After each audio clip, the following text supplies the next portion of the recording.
every pony. Scar89 here, once again, with another fanfiction reading. Just because, I haven't done one for a while, I'm going to start a brand new, crossover. And as you can listen to that music, it's a, My Little Pony and Wreck-It Ralph crossover, so that'll be fun. So sit back, relax, and enjoy. Hopefully this is good. My Not-So-Little Wrecker, Chapter 1, Electronics and Lightning Don't Mix. My Not-So-Little Wrecker, by Gerari, 1990. Based on the movie Wreck-It Ralph and the TV show MLP Friendship is Magic. All characters and ideas in the story belong to their respective companies, shows, games, books, and so forth. I own none of what is written, and is purely created for free enjoyment of fellow fans. Chapter 1. Electronics and Lightning Don't Mix. You know how it is when you finally think everything is turning out for the better life,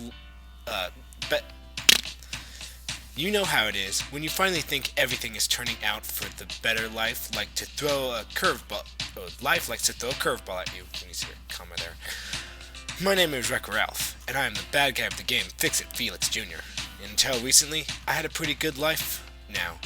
Sure, for the first 30 years it was difficult, but after helping my good friend Vanellope Von Sweets get her life back from Turbo back in her game, Sugar Rush, well, let's just say that the Nicelanders are actually living up to their name around me. I mean, I had a home, friends, and I learned to actually enjoy doing what I do. But, as I said before, life loves to throw curveballs when you let your guard down.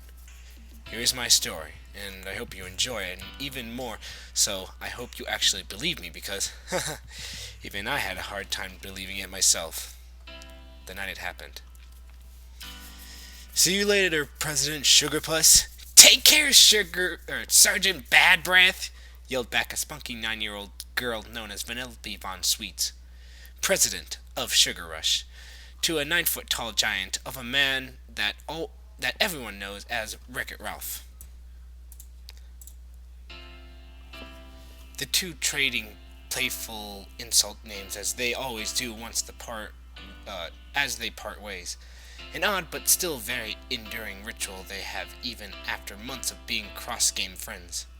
Ralph's face was full of mirth as he saw his one true best friend wave him goodbye as he headed out for Tappers, the bad guy, still feeling happy for the former glitch since she could get out of her game to visit other places. He waved goodbye to the adorable brat with one of his signature huge hands before walking out of the game to head home. He knew he would be busy again and needed extra rest tonight. As ever since he invited the guys from the Unplugged games to Fix-It Felix Jr., they'd been extra popular with the players as it was almost non-stop playing from the time the arcade opened to the time it closes. It was a great feeling, and he was proud of himself for helping those guys from the Qbert games, but even more so, he had to admit it was fun having some other bad guys to help him during the bonus level. Too bad his musings were abruptly ended when his head hit a low-hanging exit sign, causing him to quickly hold his head and yell, "Ow!" only to follow it up with a louder, "Ugh!" when the sign had apparently broke when his head hit it and fell onto his right foot, the large man hopping on his left foot as he held the injured limb in his hand. The painfully funny situation lasted for about 15 seconds before the pain was gone enough that Ralph could put his foot back down. He then sighed a bit and reached down for the little sign and said, sometimes I think I'm too good at what I do. Oh well, I'll have to make sure I get Felix over here to fix it later." With that said, the mountain of a man put the sign off to the side so no one else would stumble on it, and made his way for the exit train to take him back to Game Central Station so he could get back to his own game. Stepping onto the tram, he noticed he was the only one getting on this time around on the return trip. But then again, he did remember how most hang out for a while longer before going back, so he wasn't surprised. But as the tram left the station, things in the real world were getting a bit dangerous. A warmer than usual fall temperatures helped make one mother of a thunderstorm, and it was about to unleash its fury on wrech's arcade. The black storm clouds crackled and glowed as lightning streaked across the sky. The deafening boom of thunder followed each brilliantly bright flash of nature's fury. Well, he wrote down furry. Fury is spelled with one R. Sad to say for Ralph, it is never a good idea to be in the power lines during such a storm, and he would find out why soon enough. The good bad guy, totally unaware of his fate until he felt the tram he was traveling on start to shake threateningly. In reaction, Ralph's large hand suddenly gripped the body of the tram as he yelled, "Whoa! What in the heck is going on here?" Too bad his answer would only be another lurch of the machine at the same moment that a large bolt of lightning struck the arcade's power lines. The supercharged electrical energy surged through the wires and causing all the surge protectors to go off to save the games from getting fried.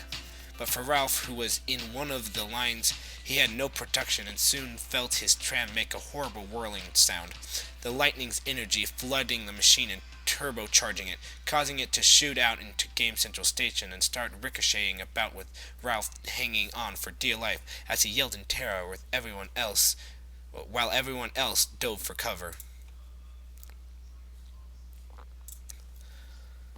Unfortunately, the surge of power had caused the wiring in the area to be unstable, and Ralph, along with the tram, both went shooting up and out of the GCS.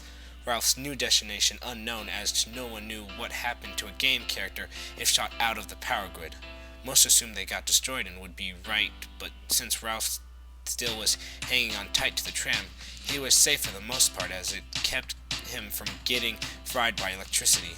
The insane machine shooting through the electrical grid of the arcade before finally it shot right into wrech's office computer.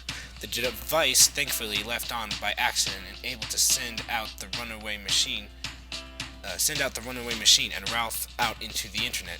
For Ralph, the entire event was just horrible since, for one thing, he was hanging on for all his worth to a malfunctioning tram. He just got bounced around at high speeds all throughout GCS, and he had no idea where the heck he is right now or where the crazy tram is taking him. All around him, he saw billions upon billions of streams of energy shooting past him and toward a huge central area.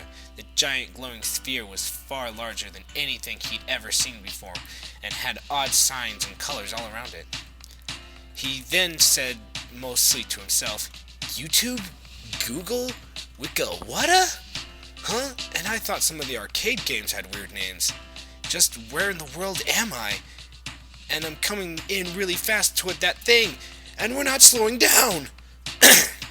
Ralph got ready once more for uncomfortable bouncing around as he hunkered down against the nearby banged-up tram as it shot into the place. As the runaway device did its best impression of a pinball, he did catch a faint glimpse of the name of the place, as it was called, Web Server Junction. And he also got a passing look at a few of the people that ran for cover, some of which looked downright weird as most were just computer programs and codes used to help keep things under control and make sure the place worked correctly and were given odd bodies. One looked like a huge red and white shield, another a flaming fox, and other crazy looking things that were hiding from the new addition to their world. He didn't have much time to really process what he saw soon after, as the tram finally shot into one of the tunnels leading out of WSJ and into who knows where. Ralph, already getting really tired of all this and wished it would stop already. Lucky for him, his wish would soon come true as the tram burst through and came into the place the tunnel connected to. But bad thing is, it wasn't made for video game characters or game trams to go through, so the tram and Ralph glitched when they came through, and that caused the tram to just break up into code. While for Ralph, he was glitched far away from the entrance and high into the night air, both of which did nothing for Ralph's nerves and really didn't help with the yelling he was making. The 9-foot-tall wrecker falling through the air and toward a dense patch of trees down below, his arms flailing a bit before he thought, "Man, this is just not fair. I mean, things were going so great and now this? Wait, what about Felix and the others? I mean, they need me or our games will end up getting unplugged. And what about Squirt? I don't want the kid to be sad that I'm gone."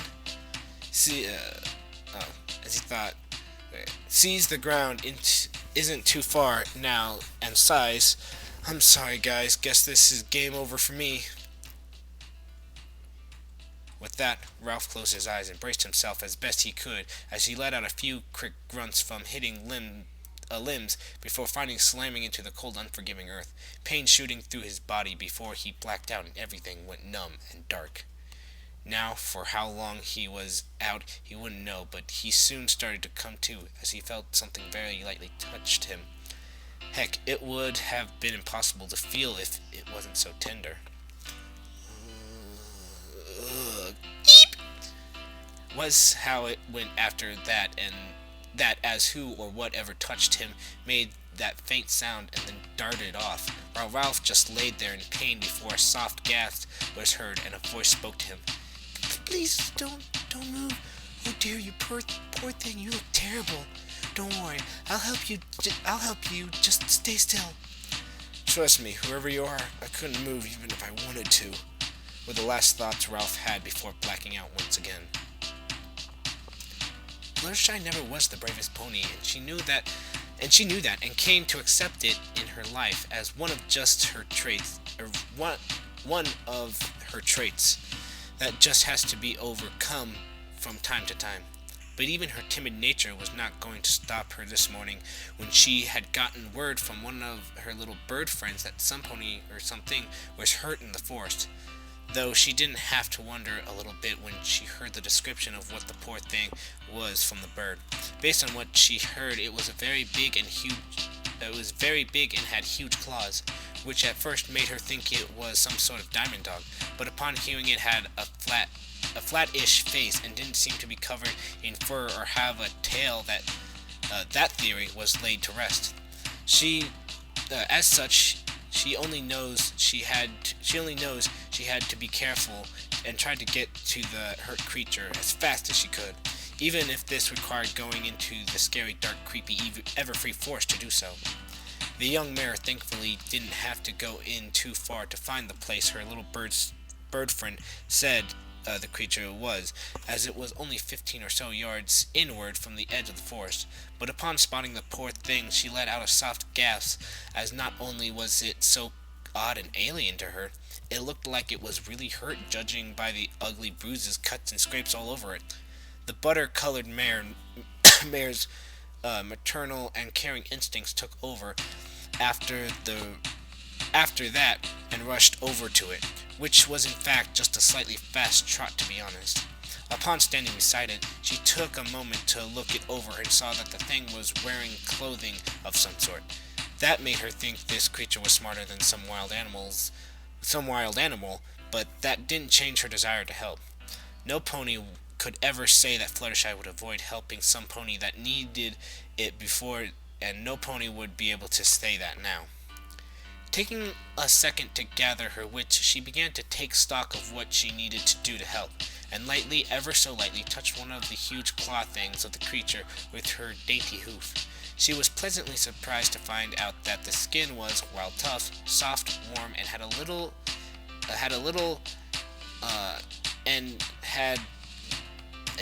give under it through the powerful muscles that it was easy to feel too. What? This person wrote this really weird. There were mistakes all over the place. She could tell this thing had very strong claws, even if one didn't take into account their size, but also that it had to be a mammal of some sort, but what kind she wasn't sure yet. With learning a few things about this alien creature, she started to continue her light touches on the being's body, trying to find out if there was any broken bones or so forth. By feeling forgive, though she did make a few mistakes with checking. And you, sir, who wrote this, you seem to have made a few mistakes while checking it too, as well. Since she was sure, she poked the side of its stomach quite a few times while looking for the ribs.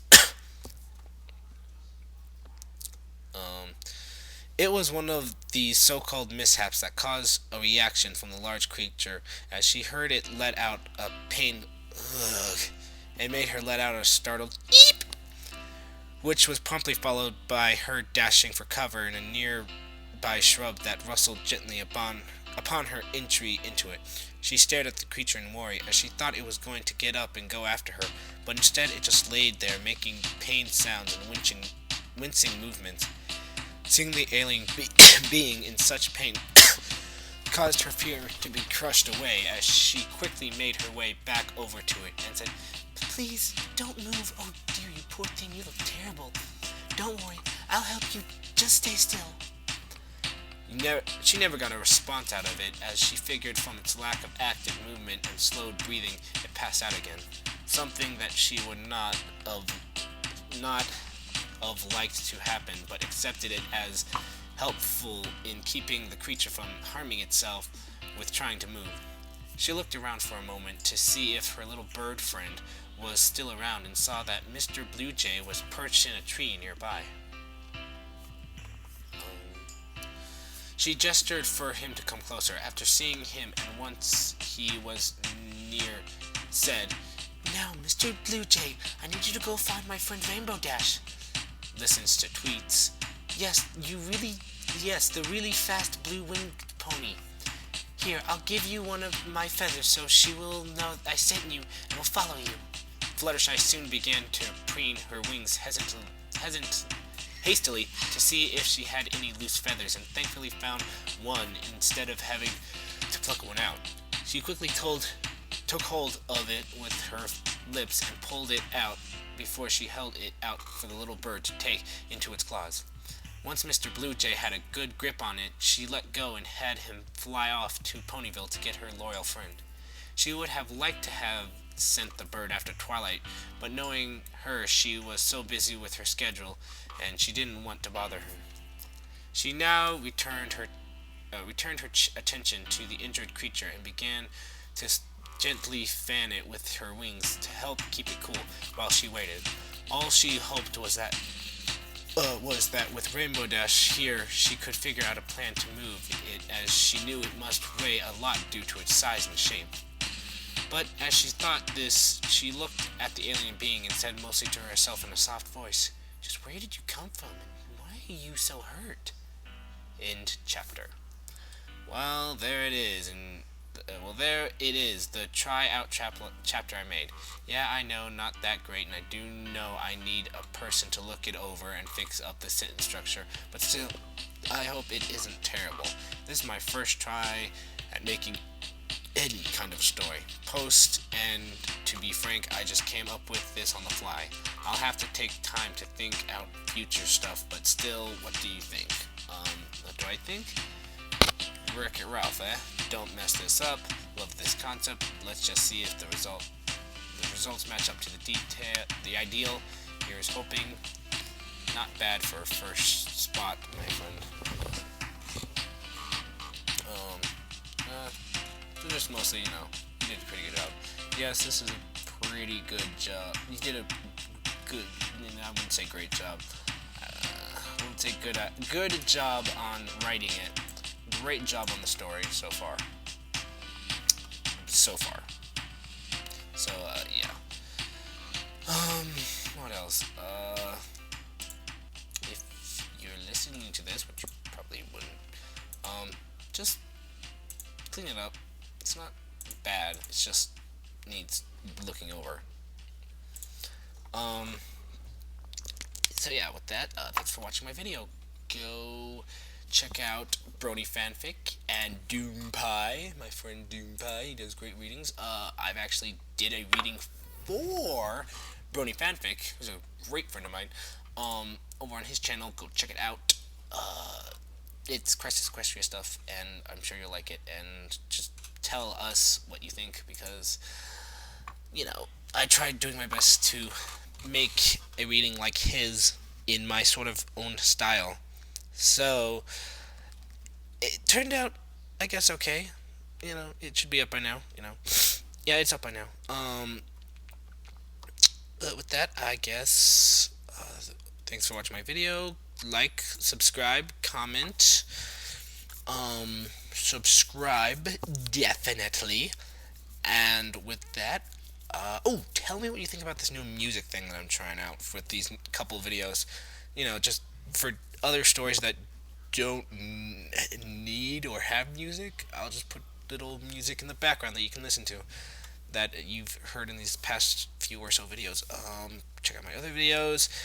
But with that, I guess see you guys later. Brony on!